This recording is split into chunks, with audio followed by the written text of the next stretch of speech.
법조팀 이준희 기자와 좀 더 얘기해 보겠습니다. 이 기자, 이게 네. 결정문이 결정 자체가 길게 나왔지만 사실 의미를 간단하게 요약한다고 하면 이 기자는 어떻게 요약할 수 있겠습니까? 12.3 비상계엄은 윤석열 대통령이 군경을 동원해 사실상 국회 무력화를 시도했고 시민과 군이 막았다. 이렇게 요약해 볼 수 있겠습니다. 네.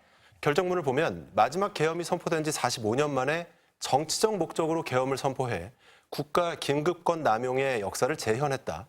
군인들이 또다시 일반 시민들과 대치하는 상황을 발생하게 했다. 이렇게 돼 있습니다. 네. 그러면서 나오는 게 박정희 전 대통령의 1972년 비상계엄 선포, 그리고 전두환의 1980년 비상계엄 전국 확대인데요. 윤 전 대통령의 이번 행위도 그 연장선에 있다는 의미입니다. 그런데 왜 성공하지 못했느냐? 시민들의 저항과 군경의 소극적인 임무 수행 덕분에 계엄 해제가 가능했다는 게 재판부 판단입니다. 그러니 역사를 아픈 과거로 되돌리려고 했던 대통령은 파면할 수밖에 없다는 거죠.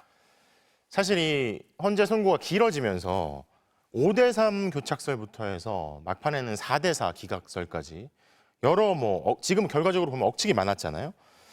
그런데 결과는 8대0 만장일치였고요.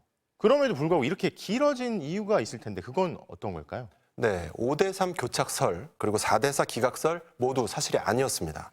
최근까지도 평의가 이어지긴 했지만 저희 취재로는 8대0 전원일치 결론과 그리고 보충 의견을 누가 남길지 이런 큰 틀은 한참 오래전에 결정이 됐다고 하고요. 그렇군요. 예. 오늘 평의에서도 일부 문구 수정 정도만 있었다고 했습니다. 물론 검찰 조서 증거 채택에 대해서는 이미선, 김형도 재판관과 김복형, 조한창 재판관이 엇갈리는 의견을 내기도 했는데 역시 인용에는 모두 동의했거든요. 노무현, 박근혜 전 대통령 때는 다른 선고 사건이 없었는데 이번에는 방송통신위원장, 감사원장, 검사들 이런 탄핵 사건 등이 쌓여 있다 보니까 물리적인 시간이 필요했던 게 아니냐. 이게 최장 심리의 핵심 이유였던 걸로 보입니다.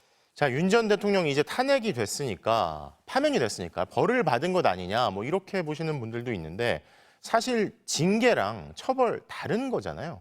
그렇죠? 네, 헌법 조항을 하나 읽어드릴게요. 헌법 65조 4항에 이렇게 나와 있습니다. 네. 탄핵 결정은 공직으로부터 파면함에 그친다. 그러나 이에 의하여 민사상이나 형사상의 책임이 면제되지는 아니한다. 아니한다. 오늘 선고는 대통령직에 대한 파면일 뿐입니다. 개인 윤석열에 대한 형사처벌은 아직 시작도 안 됐습니다. 이제 불소추 특권이 사라져서 비상계엄 하나만 두고도 내란죄 외에 직권남용 등 추가 기소도 가능하고요. 네. 공천 개입 의혹, 최상병 수사 외압 의혹에서 위중한 혐의가 확인된다면 다시 구속될 가능성도 배제할 수 없습니다. 그동안 윤 전 대통령 부부에게 한없이 너그러웠던 검찰, 이제는 좀 태도를 바꾸지 않을까 싶습니다. 자, 검찰이 앞으로 또 어떻게 나올지 주목되는 대목입니다. 법조팀 이준희 기자 잘 들었습니다.